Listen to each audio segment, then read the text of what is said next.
All right, ladies and gentlemen, super pumped to be here. You are listening to Honest to God on AM 1160 The Quest, Atlanta's Catholic radio. As always, we have producer Ben tickling the keys. Oh, yeah. I'm going to bring that back. Yeah, I think I did it on one episode. I really liked it, workshopped it a little bit, decided we're going to go for it. Cool. I like it. And we got mostly returning guests today, but one very, very special guest who found out that she was going to be on the show about 5 minutes ago. Yep. So we got Julian, we got Lucy, we got Thomas, we got Madeline, who's never not been here. We looked over it. We're currently on episode 63 of Honest to God, and Madeline has been on every single episode. Yeah, fun fact, I actually live in the studio. Yep. Even the episodes when she's not here, she's folded up in the top drawer of that file cabinet right behind us, sleeping like a baby. Oh, it's precious. But we're super excited. We're going to do 5 facts from Lucy and then 1 from everybody else here in a minute. But first, we're going to open in prayer. And Lucy, do you mind leading us in prayer? Yeah. I'm going to call on you for everything. I'm just really pumped for you to be here today. All right. In the name of the Father, and the Son, and the Holy Spirit. Amen. Amen. Dear Jesus, we thank you so much for this opportunity to all be together here. And we ask you to enlighten our minds and guide us as we have a lot of fun tonight. And through your mother's intercession, we pray. Hail Mary, full of grace, the Lord is with thee.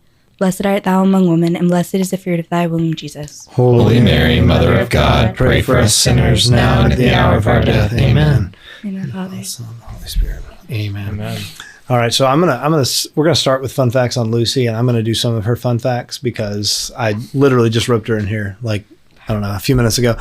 Lucy was a student of mine like 4 years ago, and has graduated and works at St. John Bosco. I'm sorry, she graduated and goes to Ave Maria down in Florida, and is one of the dearest, most wonderful, poised, amazing young women that I've ever met. And I was surprised to have her in the hallway today. And so I said that she really needed to come in and be on the show. I'm super excited to have you here, Lucy. thank you. I think that was, 3? Yeah, at least 3. That was I good. think it was, okay, fine, 3. You was 2 more. Yeah, fun fact, definitely one of the reasons that I was here was to see Mr. Span today. Oh, so that thanks, was Lucy. exciting. I studied abroad 2 semesters ago in Rome, so that was a super cool experience. And I come from a super, super big family, so I'm one of 20 kids in my family. Wow. 20. Wow. Yeah. Wow. How's I've heard of you Derek doing? guys. Super well. Is he good? Yes. Great.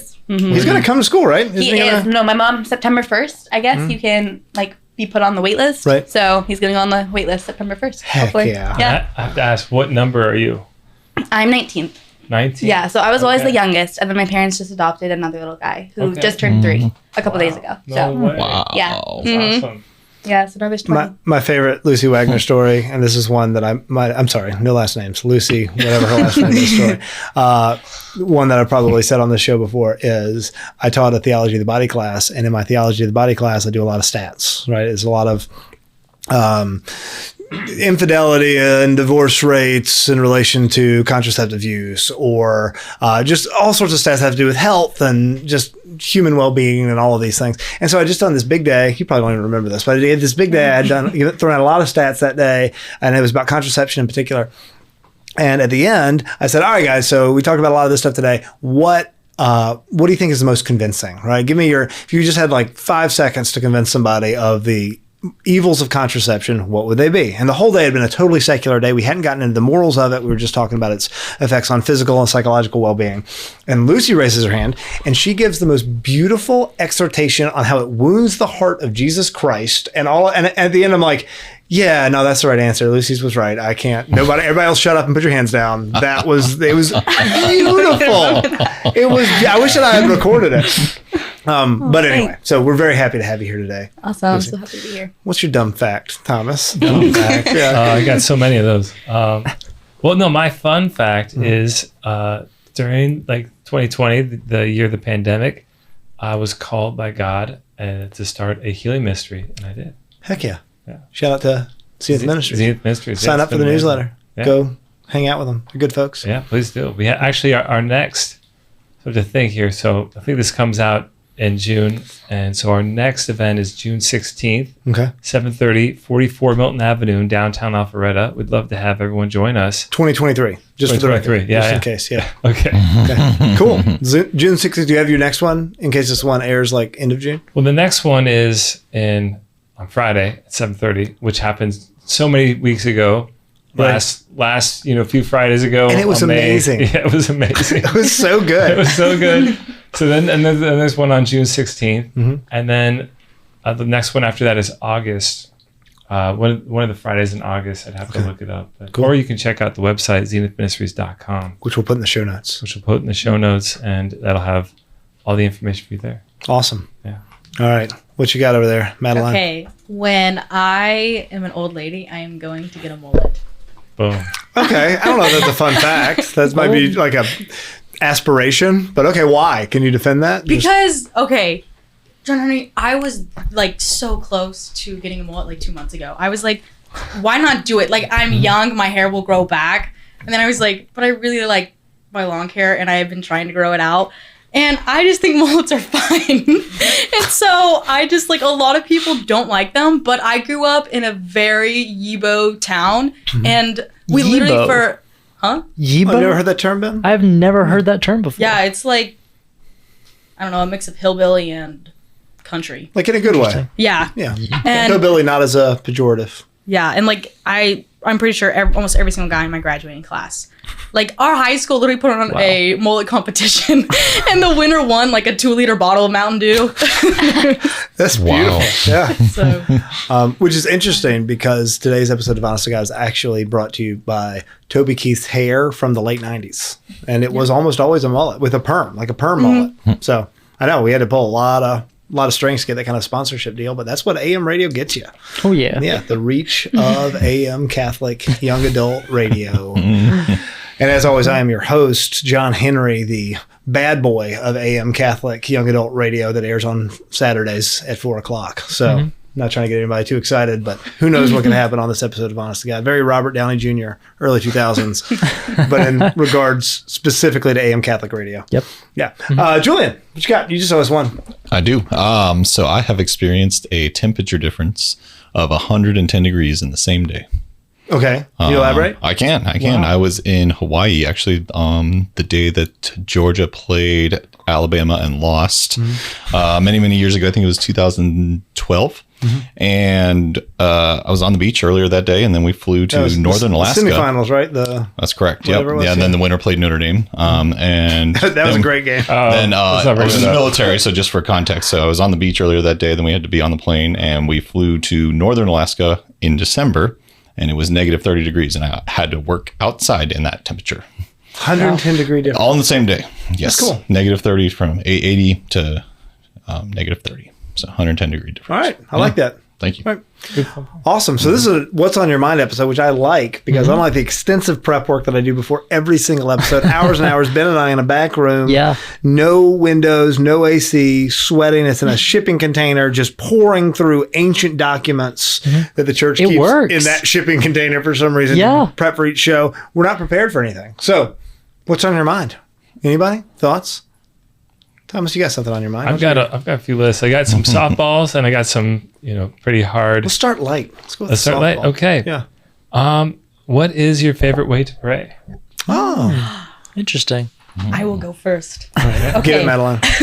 I think I had mentioned this like in one of our first podcasts that we filmed. But when growing up, my dad always told me, because it's always weird, especially when you're younger. It's like, especially when you're asked to lead or like when you're praying, you're like, how do I do this? This is new to me. It's like, especially if you're not like, you can't see God, you're just praying to him. Sure. And so he was like, just talk to him as if you're having a conversation with him. So that's my favorite thing to do. I do it whenever I'm at work, if I'm in the car, or if I'm just like, just anywhere I am. I'm like, hey, what's up? I like, sometimes I'll talk to him about my day, or like, I'll ask for some intercession, or, all these different things. But it's just like, I love just having a conversation. I'm a big fan of shower conversations with God. We hash out a lot of stuff in the shower. Yeah, cool.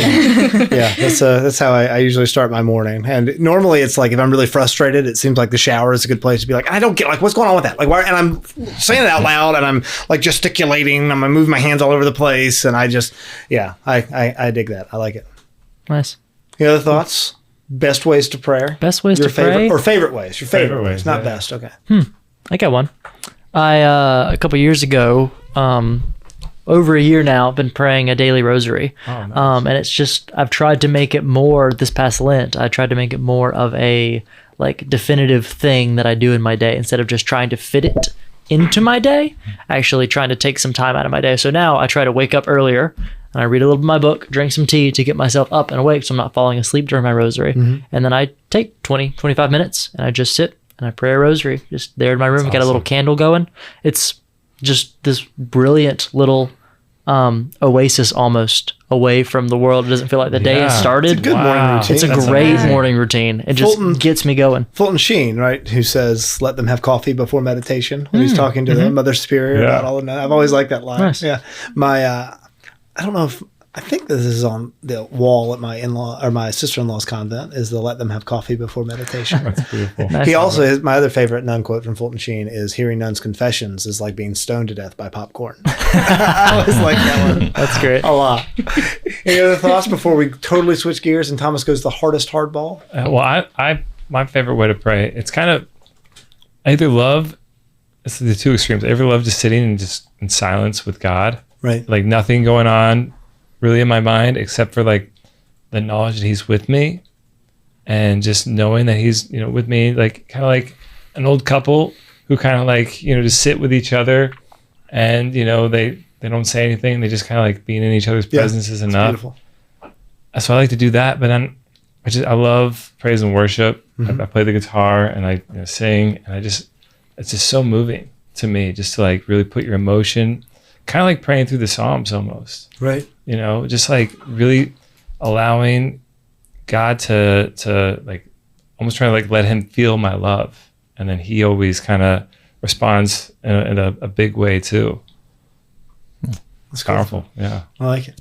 I'm going. Oh, did you have one? Yeah. Me first. Okay. This is just embracing my vocation. This is a new way of praying that I've come to find. But my wife and I will pray together, and our foreheads will come together, and it's almost like we're forming a heart together, and we'll like hold each other's hands and say just prayers of affirmation towards each other, or That's things we're trying to amazing. Cute. lift up. It's That's like a new thing that we've kind of discovered, and it's been amazing. Good move. I like Yeah. that. In Thomas, fact, we've been we should asked start doing that to in morning carpool. Yeah. we've been asked to enter into marriage ministry through Marriage Encounter, but I'm not going to do a hot take on that. But yeah, That's awesome. Cool. yeah. I like that. Praise the Lord. Thank you. What are you going to say, Lucy? I was gonna say probably one of my favorite ways is just in nature. Like I feel like those Oh, are the yeah. times when like I felt the closest. Like when I'm on top of a mountain or like by the beach or something. And I think there's something like so special about being like in creation. And like I don't know, I just feel so close like to God. I feel like at those Yeah. moments. Cool. So that's Dig my it. favorite. Yeah. I like how you're prepared. You got your phone. Like I took some time. Yeah, I took some time. No, All I'm right. gonna rest my eyes for a minute. You rock and roll. All right. Okay. Ready? This is a good one. I like this. Wait. Is this a hard one? This is a hard one. Okay, good. I wanted you. Yeah. Let's go Okay. back and forth. Greatest lessons you've learned in life. Oh, Wow. That is a heavy hitter. is a heavy hitter. Okay. Greatest lessons I've learned in life. I mean, so many of mine seem like cheesy because it's basically what most people just refer to as like growing up. Yeah, You know what I yeah, mean? yeah. And it's like I wanna ascribe some spiritual element to it, but at the same time, it's so much of it is just maturity. I mean, this is super cheesy, but it's true, and it connects to my primary vocation as well. There's so many cheesy country music songs that boil down to like how much more they love their wife the longer that they're married. There's that like Oh, yeah. Brad Paisley, I thought I yeah. loved her then. No, we're gonna have to scrap that for copyright, but whatever. And Fair use. yeah, and that is so true. That's what I want to say to young people all the time who are about to get married. Like, dude, I know you're all about That's- this yeah. right now, and you think this Absolutely. other person's the best person in the world, and you got all those butterflies. And that's going to go away, and it's going to be replaced by something so much better. Way better. And I'm saying that now. I guarantee you, I mean, God willing, in 30 years from now, I'm in my 60s, I'm going to be saying, dude, when I was 30, I like thought that I understood like what my vocation was and how to love this person right. Dude, I had no idea what I was talking about, and now I get it. Yeah. And then when we're going to be 80, I'm going to say the same thing about when I was 60. At least that's my hope. That's been Absolutely. Nice. Yeah. Good lesson. What else, Ben? What's the greatest lesson? I want to hear this. What's the greatest lesson producer Ben has ever learned in his entire life? Greatest lesson I have learned my entire life. I think it would be that the things that really stress you out in life, you have chosen to let them stress you out. Okay. Like, Good lesson. you can absolutely choose to give those things weight and meaning, or you can say, no, those don't really affect me. Let me push through this. And so it's way in the rearview mirror. But like, what if I'm on the FBI's most wanted list or something? Then I think I you feel like may there's have doesn't a apply little for bit of all of them, a little bit of does it? Maybe it stress does. there. Yeah. But don't let it stress you, man. Yeah. Yeah, go Just live life. Live low. Love. Those banks aren't going to rob themselves. Yeah, Get out exactly. there. We do not endorse any sort of violation of the Ten Commandments here on Honest to God. Oh, that's a good point. Although right. I have a great plan for stealing money from a bank. Yeah, we're not going to talk about that. Foolproof. No, it does not matter. Great lawyer. It doesn't matter if that's on your mind. That's not what we're covering right now. Ben Barron's illegal life hacks. Not illegal. Loophole. Loophole. So technically legal. Does it have to do with rounding up the last cent like in Superman 3 in Office Space? No. Thanks, empty void to my right. I appreciate you doing it. For the first time ever, I heard a strange ethereal echo bouncing from the infinite nothingness, and I really appreciated what may or may not be show notes spinning over there. What else? Any other thoughts? That's a great question. I like it too. Yeah. I got one. Yeah. So mine was learning how to be present. And so Okay. whoever I was talking to, whoever I'm around, to just give them as much of my undivided attention as I can. It's Yeah. really just embracing that love thy neighbor as I have loved you.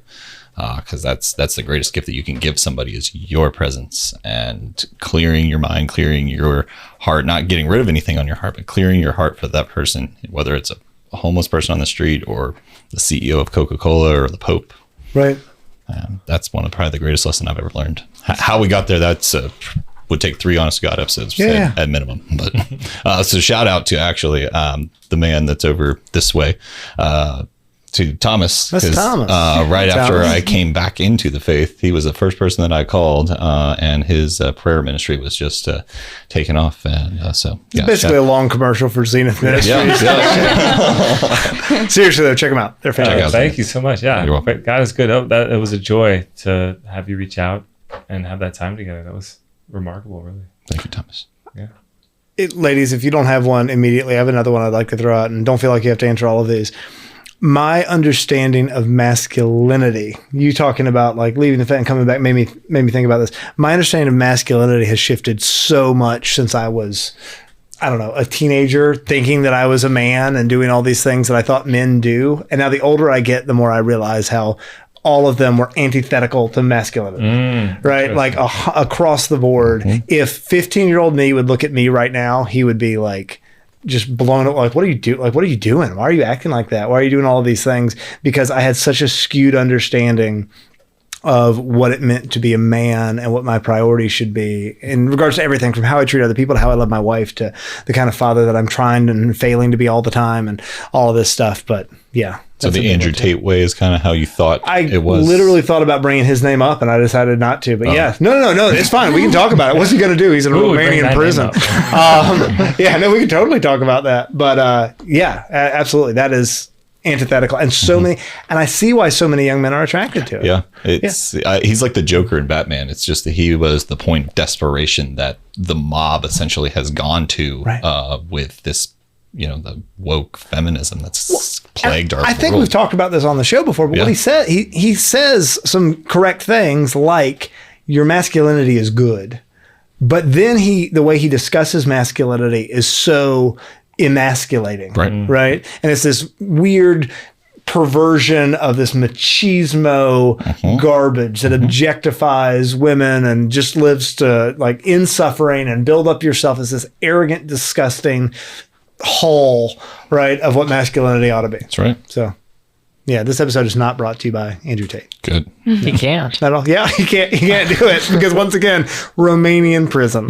Yeah. Well, what interesting though too is I think this kind of ties into that. My lesson, what I've learned many lessons the hard way, all of them the hard way, is just because you can do something does not mean you should.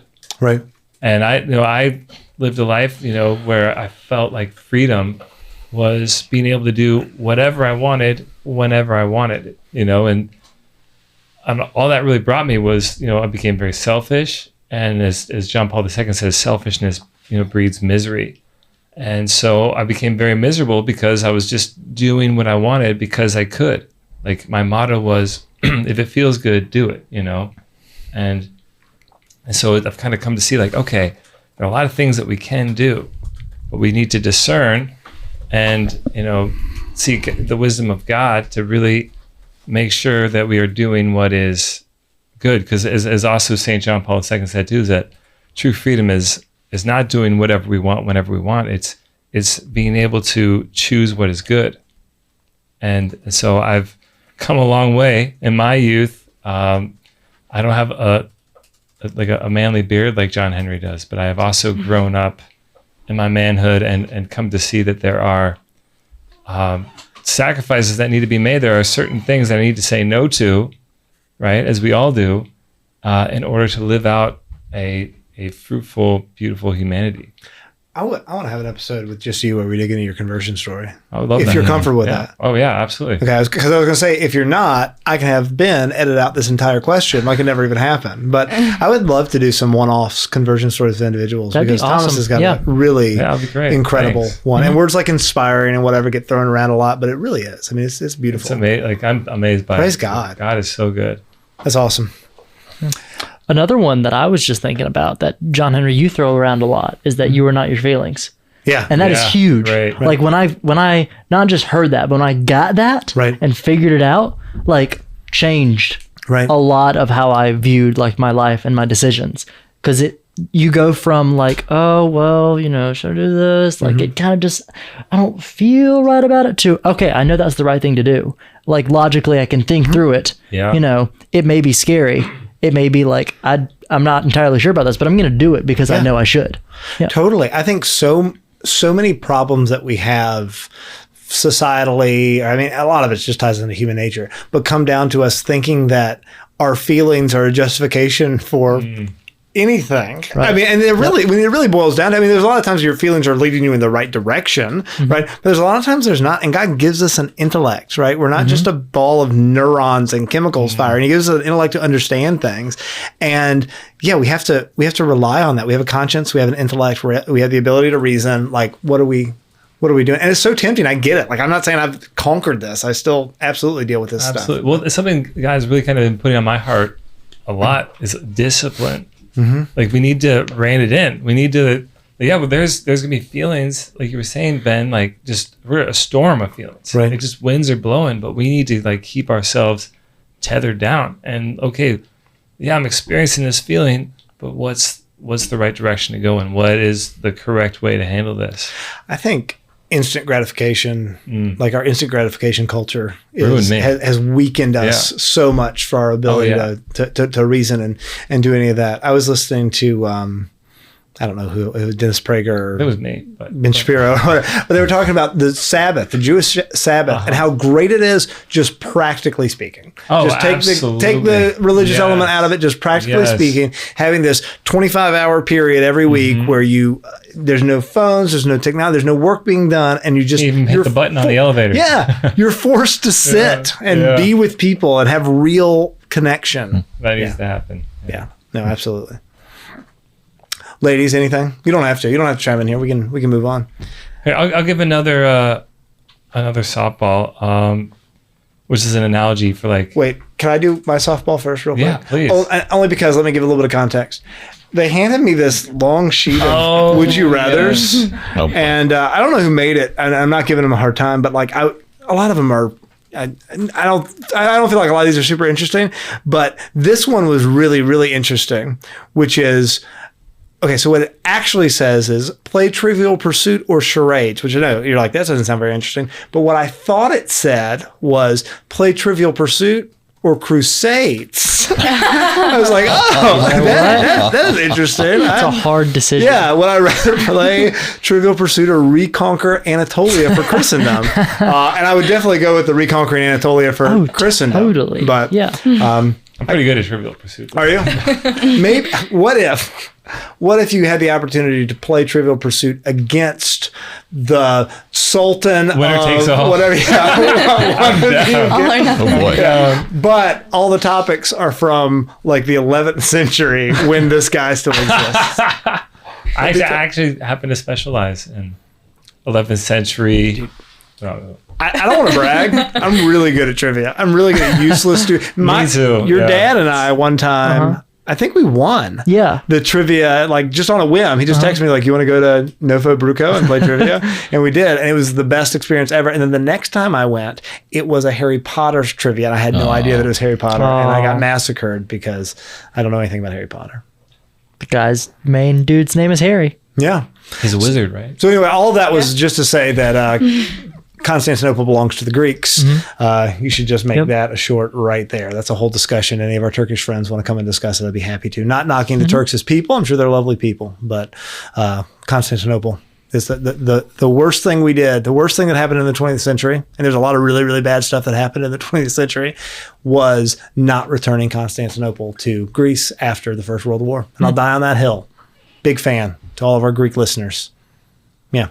Next, what you got, Thomas? Okay. I don't want to talk about historical disputes from 700 years ago that I'm still sour about. Well, speaking of history, besides Jesus and Mary, if you could meet one person from church history, dead or alive, who would it be? Mine's That's Thomas a good Aquinas. I'll just start. Yeah. Thomas Aquinas? Thomas Okay. Aquinas. Yeah. I Really? just did a research paper on him on natural law and how that ties into abortion and Nice. everything. And yeah, Thomas Aquinas, 100%. I would definitely go with somebody who like hung out with Jesus. Yeah. It's got to be somebody who like knew him. So what do I you think say? I would go with Mary Magdalene. Oh, Be cool. good. Be really good. I feel I feel drawn towards Peter in this, but that might be colored by The Chosen, which comes up every episode now because I really like Peter from The Chosen. Should be cool. Well, okay, I was thinking about it. The first person that came to mind was Saint Jose Sanchez del Rio, because he is my confirmation saint. Oh, yeah. But he was the 14-year-old that was murdered for his faith. Yeah. They like cut off the bottom of his soles and Viva made him Cristo walk. Rey before Yeah. his execution. Yeah. And I don't know, I was thinking about it because I've realized a lot recently, well, in the past few years, I definitely have not taken a stand for my faith up until like about a year and a half ago. And he was like 14 when that happened. And that just blows my mind to like think that I just want to like, I don't know, just sit with him and talk about like all the confidence and like where it came from and like how he like still had the mental like energy or strength to like get through that and still like hold true to his faith. Nice. But then after that, I was like, oh wait, actually one of the apostles would be cool. Like James, I think he's Lesser. actually, yeah, Yeah. I think I would really like to. That's cool. And Thomas is going to chime in right after the break, though, because this is fun. We're flying through. So we'll be right back. Thanks for watching. Thanks for listening. The AM 1160 The Quest, Atlanta's Catholic Radio. You're listening to Honest to God. We'll be right back. You know, I don't believe in Bigfoot because Bigfoot never believed in me. I'd look out and scan the crowd, and there'd be one open seat. I don't get the open seat part. I got the rest of it. It's like a father figure, your like dad. your dad I get it not now. attending a rehearsal. Okay. Yeah, the best jokes are the ones that you have to explain afterwards. That's what I always say. No, I'd probably just. It was funny when I read it in a tweet.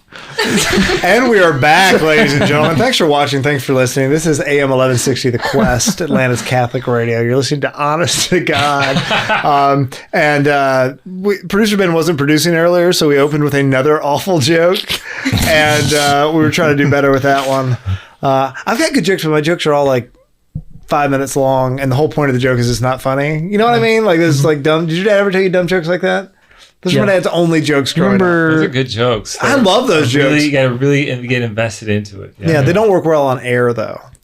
Remember Brendan from youth group? Yeah. Remember his ping pong joke that he told us? Let's not do that. No, it was intense and like 10 minutes long and was just disappointing when he got done with it. But you know, the commitment to it was if you're curious about the kind of humor that we're talking about and the stuff I really like, look up Norm Macdonald. Yes. Greatest joke ever, or Norm Macdonald moth joke or something. You know what I'm telling? Yeah. It is so good. So good. It was so good that the void seems to be shaking rhythmically with, I don't know, ominous intention, but it seems happy, the void. So that's good. That's so great.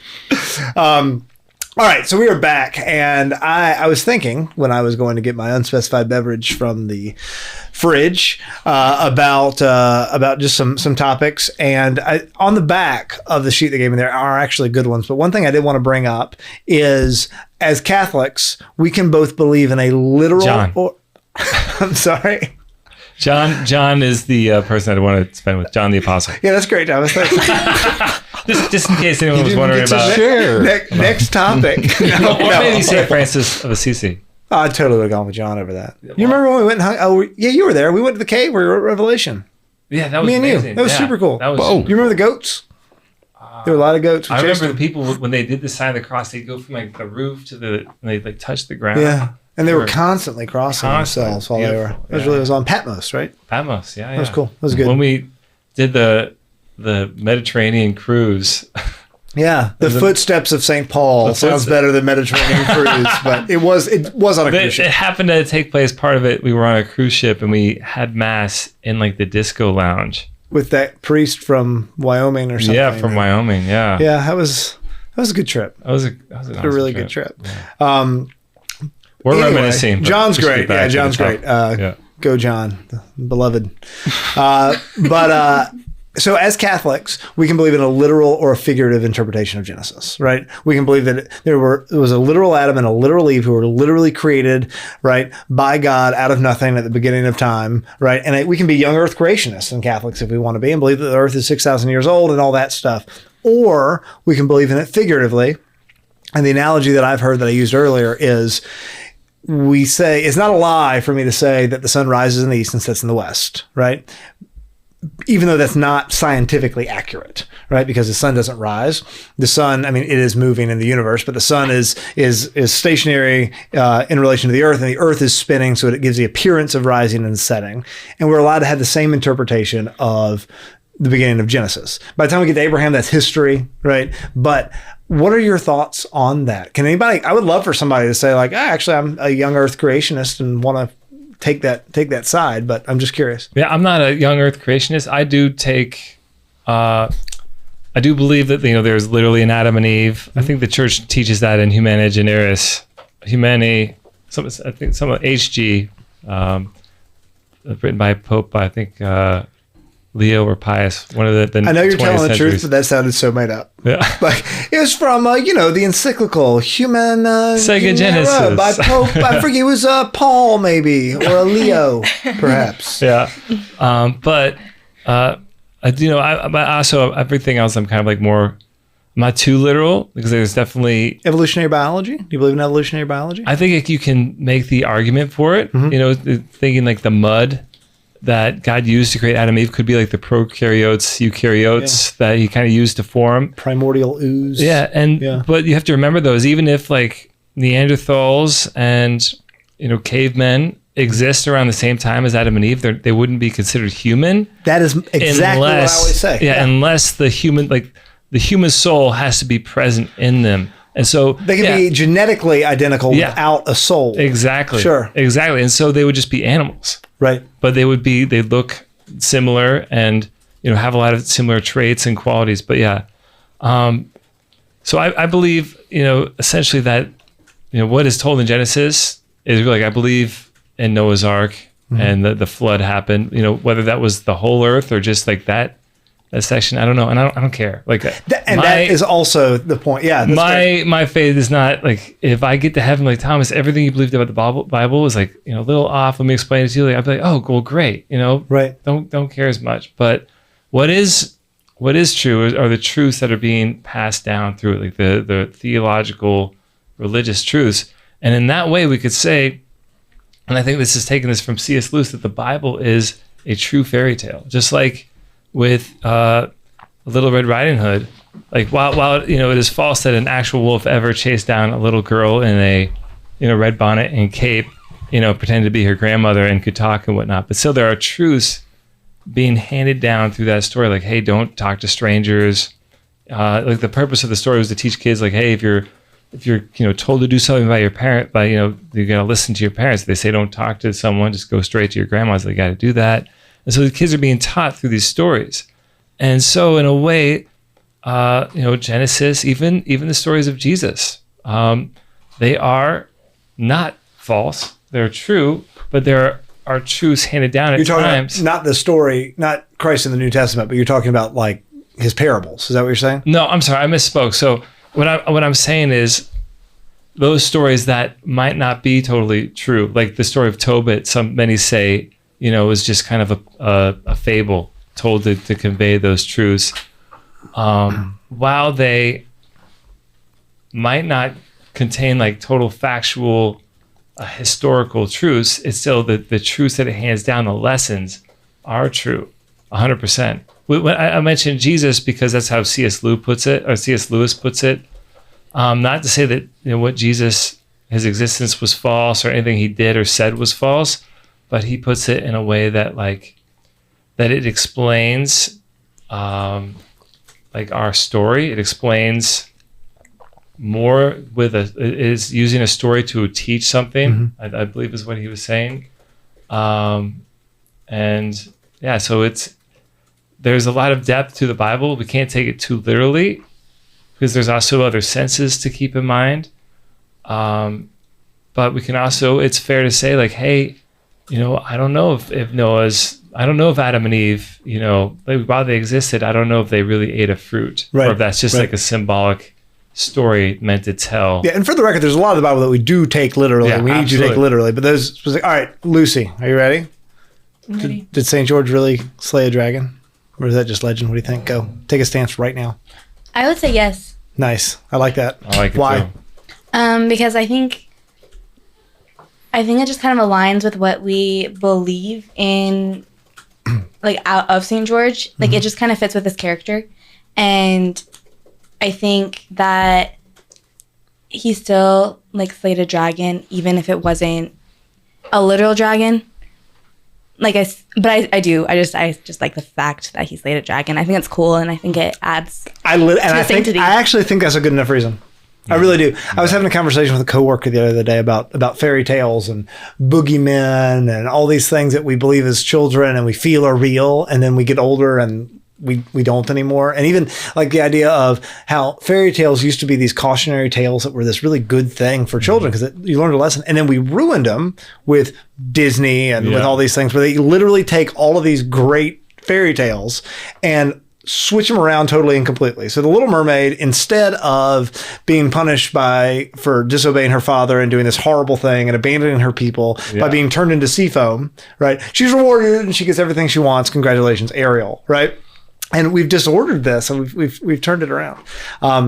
While we're on the dragon thing, I did want to mention that this segment of Honest to God is brought to you by the early 2000s Matthew McConaughey blockbuster Reign of Fire, starring Christian Bale, in a theater near you about 20 years ago. Mm-hmm. So make sure you check out Reign of Fire in theaters then. It's a good one. Have you seen it? Yeah, so good. A great movie. Love Reign of Fire. Yeah. Have you seen Reign of Fire? Absolutely. No, I haven't. No. So you haven't seen it? No. Okay, can we just you sound like my wife. stop the show now? And yeah, we're gonna take a quick break. We're gonna be right back after Julian watches Reign of Fire. We'll be right back.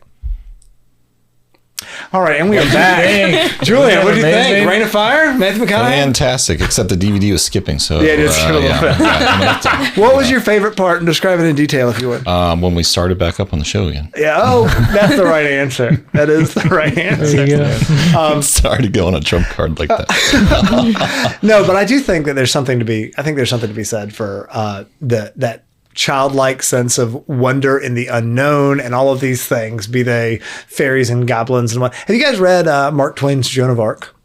No. Oh, it's fantastic. He said it was his master work. Really? Yeah, and it is a exhaustively researched bioepic of awesome. Joan of Arc. And Mark Twain wasn't Catholic, but he loved Joan of Arc. And it opens with this great story about fairies that lived in this French town, and how the fairies, because they did not have souls, right? The priest didn't want them in town, and they'd been run out of town, and then they were allowed to come back, but the kids couldn't see them. Then some kids saw them, and then the fairies were all crying because they had to leave, and they knew that when they died, they ceased to exist. It's this super cool thing about fairies. Wow. And he presents it just like he's presenting like French politics at the time. It's like, oh no, this fairy stuff is going on. And it's really interesting, but I don't know. I just like that. I like that sense of wonder and everything. I think it's good. Oh, absolutely. I think it's stupid that we pretend like we grow up and now we don't believe in anything that is like supernatural. I mean, even outside of the faith. And I'm not making an argument for fairies, but I remember agree. when I stopped believing in big man, red man in a suit. you can say Santa Claus. I remember it was heartbreaking. I'm sorry, spoiler alert. Spoiler alert for children. Yeah, Tim Allen killed Santa Claus. And now we don't have Santa Claus anymore. And now it's Tim Allen. Big shout out to the movie Santa Claus, by the way. Second best Amazing. Christmas Oh, movie it's ever made. such a good movie. Yeah. But that was heartbreaking. Wait, real Yeah. quick. Sorry, Santa Claus or Elf? Which is better? Santa Claus. Santa Claus. Oh, Yeah. 100%. Yeah. Elf is like the fourth best. Okay, what do you put between Elf and the Santa Claus? So my third favorite, Yeah. probably Home Alone. Okay. Yeah, Home Alone's better than Elf. Yeah. Yeah, I think so. What, Polar Express? That go in there? No, maybe if you're having a psychotic break or I something. did not like Polar No, it freaks me out, man. The hot Real- chocolate, I think, is where I turned it on. Uncanny Valley, I think for me, like it's the music. big time. Yeah. Okay. It's a Wonderful Life, though. Oh, there you go. That's Never number mind. one. I'm putting Number that. one. No, it's not. It has to be number one. It's It's number not It's number number one. one. Yes, it is. No, it's not Absolutely. number. No, John Henry, It goes- what if you had the opportunity, or what if it just happened that you got to see live what it was like without you in it? I don't know, but I guarantee you it wouldn't be better than Bruce Willis in Die Hard, which is the number one Christmas movie. I knew Okay. you were going to go there with that, Yeah. but Now that I've I've been heard waiting that, for somebody to yes. ask me the Okay, entire yeah, time. uh-huh. No, so the official rankings I'm going to go with are Die Hard.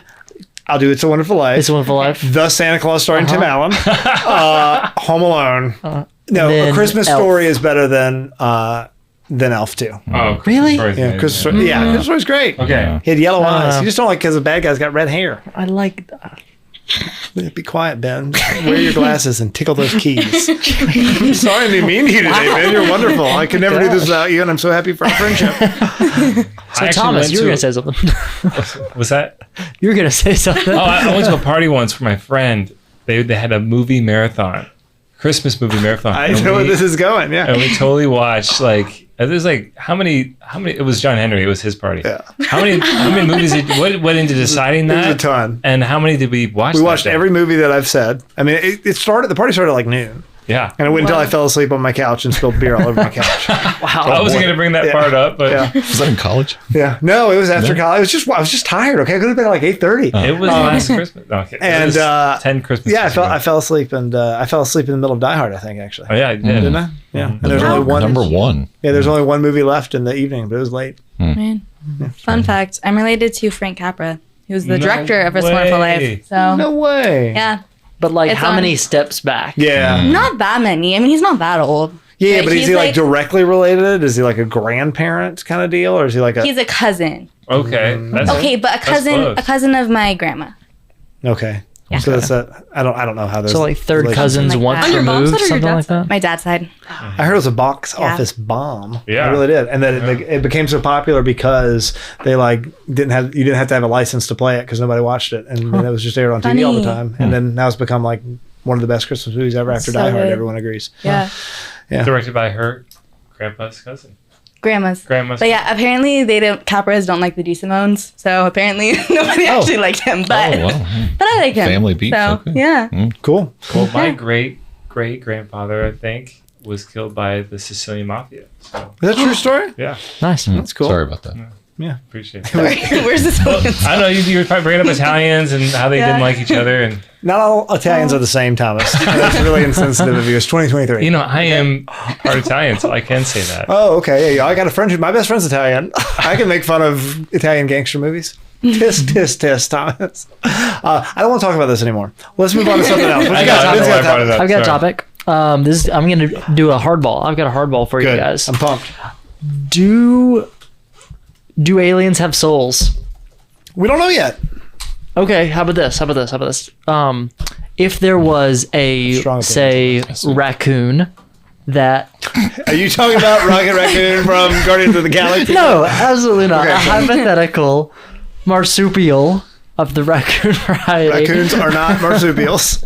Those are possums. that has consciousness and feeling and Yeah. emotion. If it is Does it capable of have- abstract thought, then it has an intellect and it has a soul, and we are Interesting. required to convert it. Well, we would also say that philosophically, all animals have an animal soul, Right. Yeah, but they don't have an intellectual soul. intellectual soul. Okay. Yeah. Is that the question? They have a sensitive soul, right? So they're this vegetative, sensitive, intellectual. So let me go back to this marsupial I'm talking about. What? Yeah. Do you think that we as humans have the ability to convert that soul? Like if it started out as a raccoon through experiments and messing Whoa. with the brain, Okay, and no, I'm taking a different becomes stance Rocket Raccoon, then I don't think that's possible. okay. Because then you're saying that humans have the ability to grant unto living things a soul. Right, but if that is what it is from its start, then Yeah.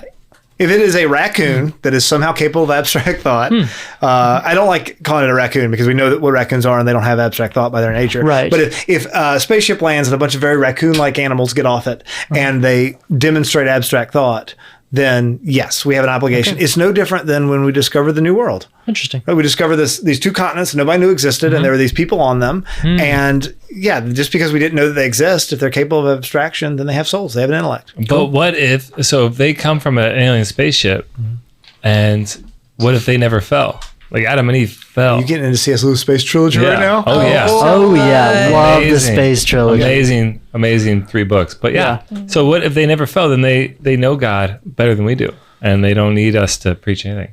Fine, then we don't have to convert those ones in particular. They're going to come down and correct all of our errors. Yeah. I dig it. I'm all about it. That'd be awesome. When Dr. Thigpen comes on here, we're going to dig You need really to. into this Yeah, because good he's point. all about talking about aliens. And Absolutely. So going back to that, do you think they would even come to our planet if they didn't fall in the first place? Do you think Right. it is because of our fall that we seek out? We have great beaches. Like we do have great Oh, beaches. that's Phenomenal true. beaches. Yeah. Yeah. Uh-huh. I think they would come in because of our fall. Interesting. Like I said, to help convert us. Uh-huh. Yeah. Cool. I was going to make a joke about probably because of our summer, given the beaches, but it was a bad joke. And now I'm saying, okay, anyway. No, I love this question because it's a really important question about because theoretically we could discover some species of starfish on a coral reef somewhere right now that is a person. It's not a human, but it is a person, right? Meaning that it has a soul that survives death. And we already know that there's other beings that have souls that survive death. Or I'm sorry, we know there are beings that have souls that don't need bodies, right? Like angels. I got into a big debate one time about Neanderthals because, Neanderthals are a different species than we are. And they're extinct now. They looked very similar to us, but that didn't have anything to do with it. But we also think that they were capable of things like art, and they're buried with tools. And it seems like there were ceremonies involved. So the question is, that all seems to lend itself to the ability to abstract thought, but I don't want to commit heresy by saying there were non-human persons and they were called Neanderthals. But it's interesting. Yeah. I have one. Yeah. It's about evangelization. I'm for it. The Pope just came down and said that was the number one office, I think, now in Oh, cool. the I didn't realize Vatican. that. So yeah, Office of Evangelization has taken over from, I forget which office, but is there a way that we can be kind of covert in our evangelization efforts? And I'll give an example. I had somebody I worked with that was complaining about this police officer who was always beating literally defendants when he would arrest them. It was Oh, no, very yeah, bad. sure. Ended up, losing his badge and whatnot. And she was just complaining. She was like, "Oh, there's a problem with this police, blah, blah, blah." And I said, "Well, we have a place that we send those guys." And I'm very obvious in my faith, but this person was very worldly.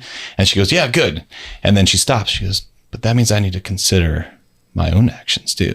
Bum, bum, I didn't even say anything. Yeah, and it that's just cool. it That's has really cool. kind of sparked this long wrestle of like, how can we be more or almost covert? Because everybody knows like, oh, how do you feel about Jesus? That just turns people off. Yeah. So what are some covert ways that we can evangelize? I have an immediate answer, but I bet you guys have thoughts. Madeline, what do you think? I don't know. Well, and the reason I'm calling on you is because you said earlier in the show, talking about defenses of faith and like how you do that and given your station in life and in this big secular college and all of this stuff. I think the worst thing you could do is just walk up to people and say, "Hey, do you have a moment for me to talk to you about our Lord and Savior Jesus Christ?" Because that is so done, right? And it's a beautiful thing to do for the record. I'm not saying it's a bad thing, but I'm saying practically speaking, that doesn't usually translate well. I think for me, the things that have worked have been like stuff that I wear, or if like I know that there was one time at a place I used to work at a few years ago. I had gone to the Steubenville conference, so I had asked for it off. So several people knew that I worked, like my schedule was so set. I worked like the same hours every week, so everyone knew when I was going to be there. And then when people found out I wasn't there, they were like, "Where were you?" And I was like, "Oh, let me tell you about something great that happened." That's awesome. And it was great because it sparked up a conversation between me and another one of my coworkers, and he talked about how he went to a church camp.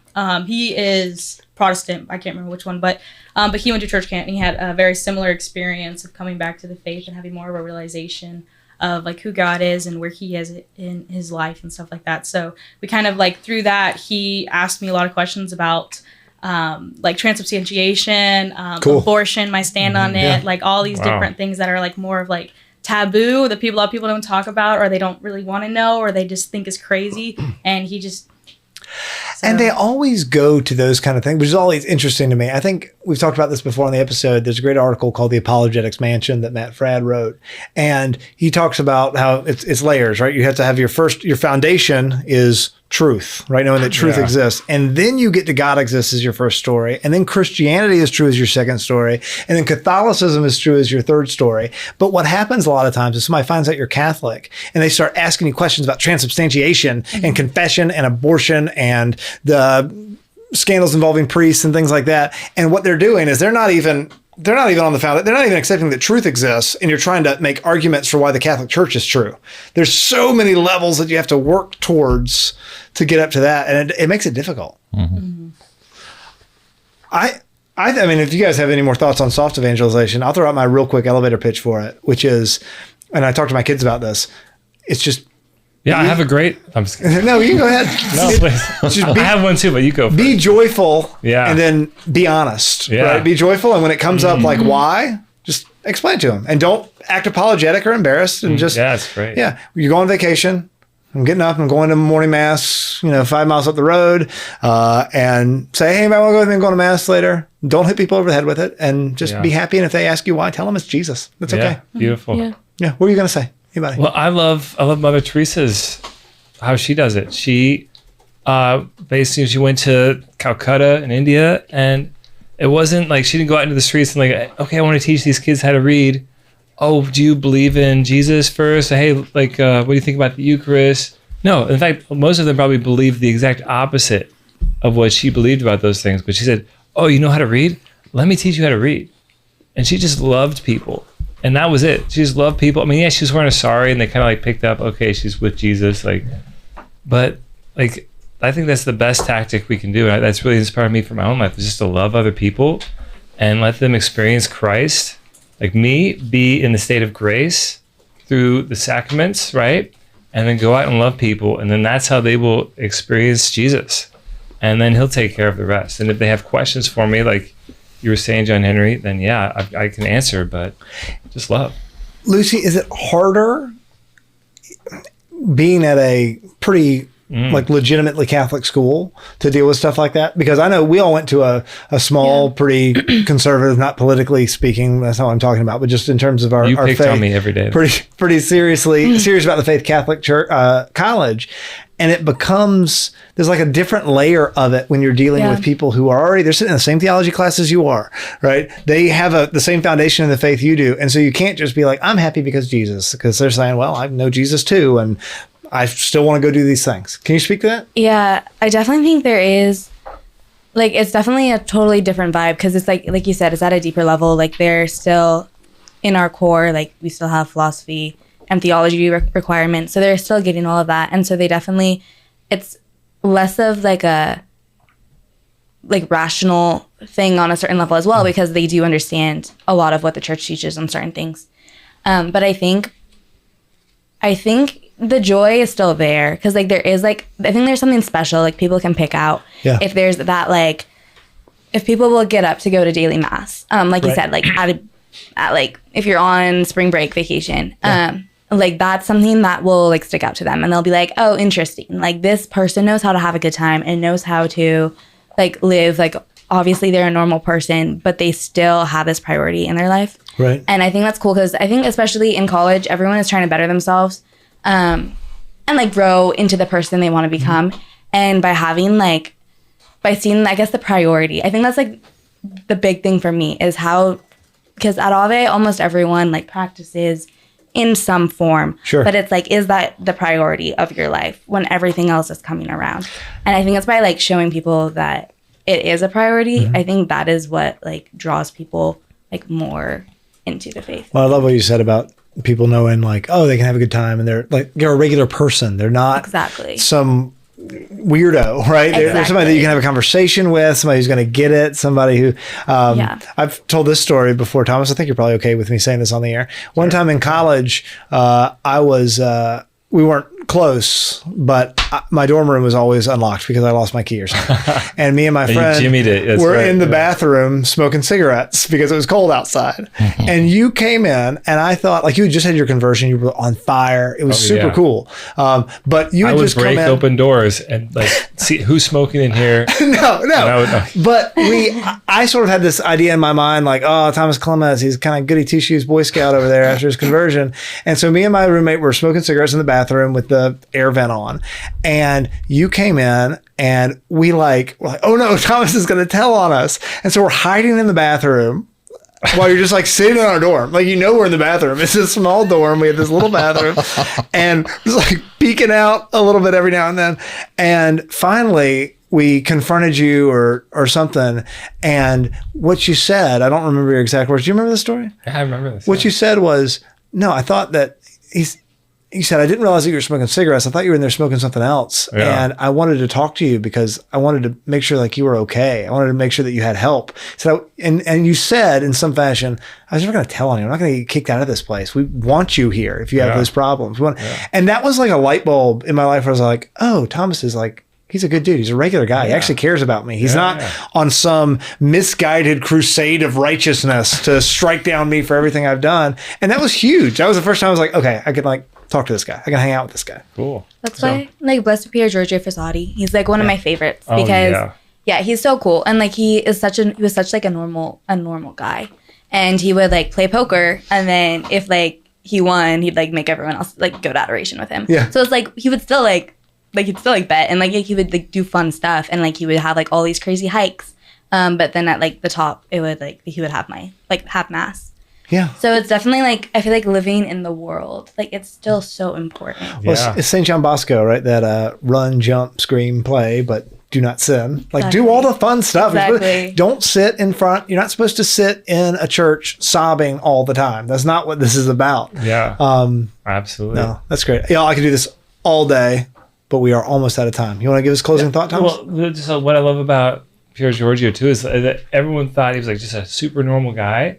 And then he died, and it's like everyone realized he was a saint. Yeah. But it wasn't until he died, until it just kind of clicked, and they're like, that's life goals, different. Isn't it? Yeah, exactly. Yeah. Exactly. That's really cool. All right, let's knock out loaded questions. Lucy, you're new. You pick one and you answer it. I'll start to give everybody some extra time. What activity do you love to do with your family? I have a pregnant wife and 4 children from 11 down to 5. And I love any kind of activity where we are together, like watching something real. I know that sounds weird, but like going to the rodeo, we did that a couple weeks ago.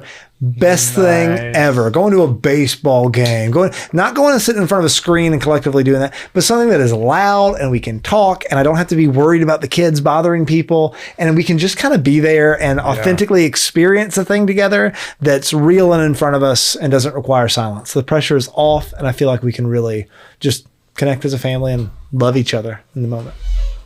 What you got, Julie? Okay. It says, if you were a king, whom would you want as your loyal servant? Nice. That's one we've gotten a couple times. Yeah. Oh, have you? Yeah. So if it's somebody who is already in heaven, I would pick St. Thomas More because he was literally willing to die for all of his principles. And if it can't be. It's got to be somebody alive. Somebody alive. Chris Pratt. Chris Pratt's a good one, but it would actually be Jordan Peterson. Oh, okay. Yeah. That's cool. And because I think that I could help convert him into Catholicism. That's fair. I like that a lot. Thank you. You could just order them. You're the king. No, that would not work. All right. Yeah, it wouldn't be in his heart. Forced baptisms. Yeah, they didn't go so well back in the day. Lucy? What is the most important thing you have learned at school? And I would definitely say just like the experiences, because I think you learn more from school than learn more from the experiences of school. Sure. Like studying abroad than actual work. Even though everything else is totally super agree. important, but the experiences are more totally important. agree. Yeah. Okay. Mine is, it's a little personal, but why would someone pick on you? And yeah, okay, there's a lot. I get it. Okay. But I have pretty big feet. I always have. You do have freakishly big, Fred Flintstone feet. From age 9 to age 16, my age has been my shoe size. Yeah. So if someone ever said act your age, not your shoe size, I'd just say, okay, well, I am. Joke's on you. Yeah. I have flippers. Okay, that's fair. That's good. Yeah, thanks. Madeline? What do you like most about the city you live in? Ooh. I think my favorite thing about, I live in Dahlonega, I think my favorite thing is our church has a 24-hour adoration chapel, and it has one of the tabernacles where you can go and it's just the tabernacle, but then you can flip it up yourself and be in adoration. Yeah. And I think that's one of my favorite things. And it's so cool. Secret. Yeah, it's like it an in the know kind of thing. I've been to that one and it's cool. You feel like a little alleyway you walk down. There's a little passcode to get to the door too, and you're like, you feel so special. Yeah. But I love it, especially if no one else is there. That's my favorite. That's really cool. So. Wow. Producer Ben? All right. Mine. Can I change my question ever so slightly? Yeah, slightly. absolutely. You're the This one producer. is what should never go on a hamburger. Obviously, human teeth. It would. Yeah, I don't like those. When they give you some parameter. I'm going to change it to what is an underrated hamburger topping, and I think it's pineapple. Same thing with pizza. Pineapple on a hamburger, like a Hawaiian burger, is surprisingly delicious. Like a grilled piece of pineapple. You want me to blow your mind right now? Go for it. So I'm big into burgers, and the 2 best burgers I've had, one of them was called the Nutty Buddy Burger. Ooh. If you go to Benedictine, you're in Atchison, Kansas, there's a little place, I forget the name of it, but it's a burger place. They have a Nutty Buddy Burger. It's like a hamburger, but it's got peanut butter slathered all over the top. It is fantastic. You don't think it goes well. It goes so well. So well. And there's a place called Sublime Burger in Midtown. And if you go there and you order the Sublime Burger, it's got Krispy Kreme donuts instead of a bun. Change your life. You've told me about this one. Sweet and savory, y'all. I'm telling you, it seems ridiculous. It's so good. All right. And with that, we're done. We're way over time. It's been real. That's all right. Ben, thanks for tickling the keys today. You're very welcome, John Henry. Thanks for asking the questions. You're welcome, guys. Thanks so much for being here. Julian, Lucy, Thomas, Madeline, y'all are wonderful.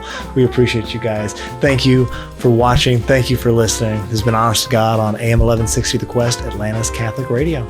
Producer Ben. Signing off. Over and out.